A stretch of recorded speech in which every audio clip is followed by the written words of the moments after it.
You could be micromanaging without realizing, especially if you're doing any of these 4 things at work. Sign number 1, when you're constantly checking in. As a manager, sometimes we just want to make sure that everything goes according to the timeline, right? But sometimes this is the exact behavior that makes the team feel that you're micromanaging them. Number 2, giving excessive instructions. For example, hey, for this task, make sure you use Arial 12, make sure it's blue, make sure the alignment is like this. That's too much. Number 3, when you start questioning every decision that your team makes. For example, why you use this color? Why not this color? I think this color looks better on this document. Number 4 could be something that managers have done before, taking over the task back from the team. For example, if you spot that something that your team does is not up to your standard of your expectations, what you do is you take it back because you do it faster and you do it easier and less mistakes. You could be setting unrealistic deadlines. For example, hey guys, I want this report done by 5 o'clock today. And when you look at the time, that's like 20 minutes from now. A micromanaging behavior might look like this when you start to criticize every little mistake that your team makes. For example, when they make a mistake on an email, you start questioning, there's a mistake on this email. How can you be so careless? Or a micromanaging behavior also could look like where you're hovering over the employees. You know, sometimes you just like to sit there and telling the team, I'll just sit here while you're working on that. If you guys need any help, just let me know.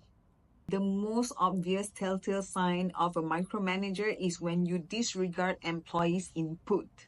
For example, when they try to share something, you will tell them that, I don't care what you think, we'll just follow my way. So if you're catching yourself doing any of this behavior, it's not too late to undo this micromanaging behavior. So what you can do is you can follow us on LinkedIn, on social media, follow our newsletters because that's where the juicy tips are. Or even better, you can check our pages, join our events, and also check out our programs that are tailored specifically for leaders like you to up-level themselves. If you're stuck between micromanaging the team and motivating them, then this video is for you. These are the 4 steps to make sure that your team stays motivated without the need of you being there all the time, hovering over them.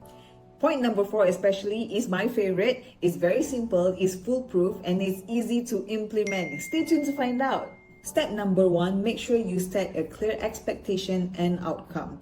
With a clear direction, it allows your team to work independently and build confidence on how they do their things. Number 2, encourage your team to take ownership and accountability. Empower your team by making each team member accountable to their tasks. This is not only a sign of trust, but also a powerful motivator to the team. You can also motivate the team by scheduling regular check-ins without overdoing it. This will help the team to feel comfortable sharing the updates and also any challenge that they might be facing. Number 4 is my absolute favorite. Recognize their effort and celebrate the wins. Publicly acknowledge the team's contribution and achievement and celebrate milestones with them. This is a simple act, but it does wonders, especially to motivate the team without the need to have constant oversight over whatever that they're doing. Hope this gives you some ideas of how to motivate the team without the need of micromanaging them. If you like this content, make sure to follow us on our social media, especially on LinkedIn, follow our newsletter, and check out our events that are tailored specifically for leaders like you.